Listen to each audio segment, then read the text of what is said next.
Thanks, Melissa. It's 2013. I'm 28 years old, and I'm driving down this narrow path out in the countryside of Virginia. I'm headed to get some high-end furniture from the most extraordinary source that I know. Craigslist, of course. It's 2013. I'm in my 20s, and so buying furniture from strangers is like a God-ordained social right. And it's one that I've exercised over and over. I got my son his toddler bed off the internet, and that was $175 for a $400 bed. I got him a train table for $75. It came complete with Thomas and Friends trains.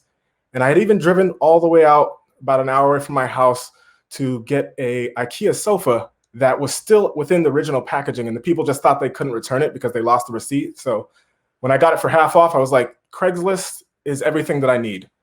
And today I'm really excited because I'm going to have an even better deal. My wife has found this great Ethan Allen chair, which retails for about $900, and I'm going to be buying it for $50. And so I'm really excited to be going out and picking up this chair, except I've never been this far out in Virginia before. And I'm not actually from Virginia. I'm not from the East Coast at all. I was born and raised in Southern California. And so driving down this country road makes me feel like I've been like transported back in time and like dropped into a scene of Little House on the Prairie. There's like old barns, these red barns that look like they could be blown over by the wind. There's little creeks, and the houses out here are so spread apart, I don't think you can consider these people neighbors at all.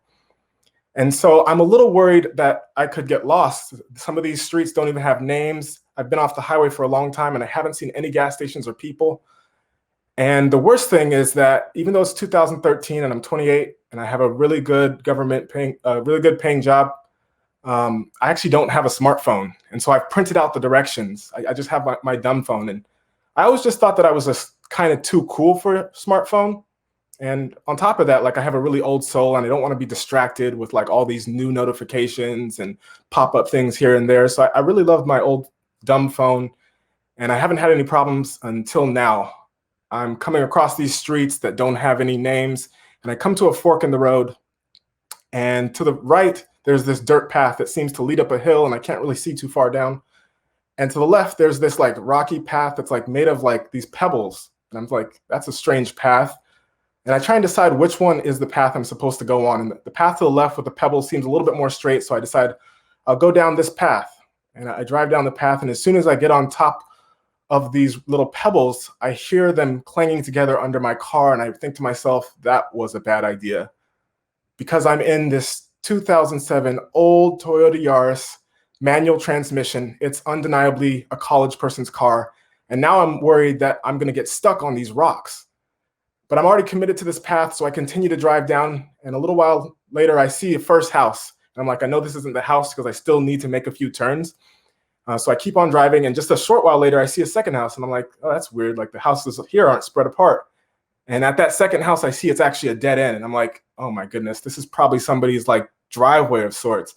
And I have to like figure out if I can turn around quick, and it doesn't work. And I have to do a 3-point turn. And as I go to do the 3-point turn, I see this man in a trucker hat, a white shirt, and jeans walking out of his house and walking towards the path that I have to go back along. And I know exactly what he's doing. He's walking over there and he's going to cut me off and he's going to stop me. And this is where I get really afraid, because ever since moving to the East Coast, I have seen really horrifying things for me. I've seen trucks with Confederate flags on them. I've seen trucks with decorative nooses hanging from them. And the worst thing that I've seen is this house that has a Confederate flag that covers the entire garage door. And every time I pass that house, I think to myself, what would I do if people came out of this house with torches and they blocked my path? And I run this scenario in my head so I can be prepared. And I think the first thing I'll do is I'll just turn around and I'll get out of there. I'll find another way home. The second thing I'll do is I'll get my phone and I'll call for help or let somebody know where I'm at. And the third thing I'll do, if I can't do those two things, I'll just like zoom past them or like drive towards them until they get so scared that they have to move out of the way, and I'll get out that way. And all this is running through my head as I see the man getting closer and closer to the street. And I think to myself, I can't go back the other way because it's a dead end. So that's out. And I look down at my dumb phone and I realize I'm way out in the countryside and I have no service. And even if I did, I'm 3 hours away from my home. So there's nobody I could call to help me anyway. And so I know I only have one option. I just have to like zoom past this man. This $50 Craigslist chair is just not going to be worth me having to face this man and not knowing what's going to happen. And so that's the plan I'm going to go for. And as I put my car into gear and get ready to punch the gas, I think to myself for a second, and I stop, and I'm like, and I usually try and be pretty smart about the dumb decisions I make. But on that day, I decided against my better judgment that I would stop where the man was. And I rolled down my window and he came up next to me and he looked down at me and he asked me, "What you doing all the way out here?" And as soon as his accent comes in, I feel my heart beating even faster.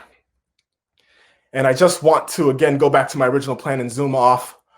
But I try and tell him what I was doing, that I was just there to buy a chair off Craigslist and that I had this dumb phone and I printed out directions and I thought it was up there at the fork that I was supposed to go left, and I hope that he turns away so that I can breathe. But he doesn't turn away. He just keeps looking at me. He's like, "I knew you were going to come down this way and turn around because there's a dead end right there. So I decided I was going to come out and meet you on the street." And I'm like, "Please just let me get through this. I don't need this $50 chair." And then he asked me for a pen and I'm like, what is he going to do? Is he going to stab me with this pen? And he's like, "No, actually, can you hand me that paper? I'll write down the directions for you." And he jots down some directions. He talks about a barn that's up the way, a tree that's leaning sideways to look out for before I turn. And he's a genuinely nice man. And as he gives me back the directions, I feel a little guilty that I had judged him. But I don't think that he knew that I judged him. And also nobody got hurt. So I'd say thank you and I just drive off.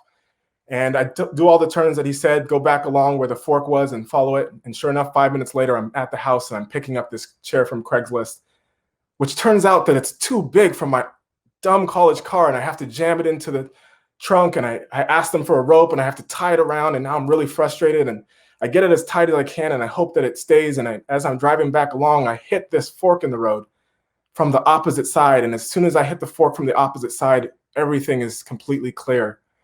And I realized that I've been holding on to this old dumb phone. And I realized that I've been holding on to this old dumb college car. And I realized that I've been holding on to these old dumb beliefs. And even though I hadn't done anything to the man physically and he may not have known that I judged him, anytime that another human being sees someone who's a human and thinks less of them, it's a big deal. And I know that from the other side of this coin because I've been viewed as a threat so many times in my life. And I feel really bad that this lives inside of me. And while I could get rid of my dumb phone and just upgrade to a smartphone, I could sell my old car. This old belief is something that's lived with me my whole life. And I long for the day that I can give up this dumb belief and that we can all give up these beliefs about race and live a better life. Thank you.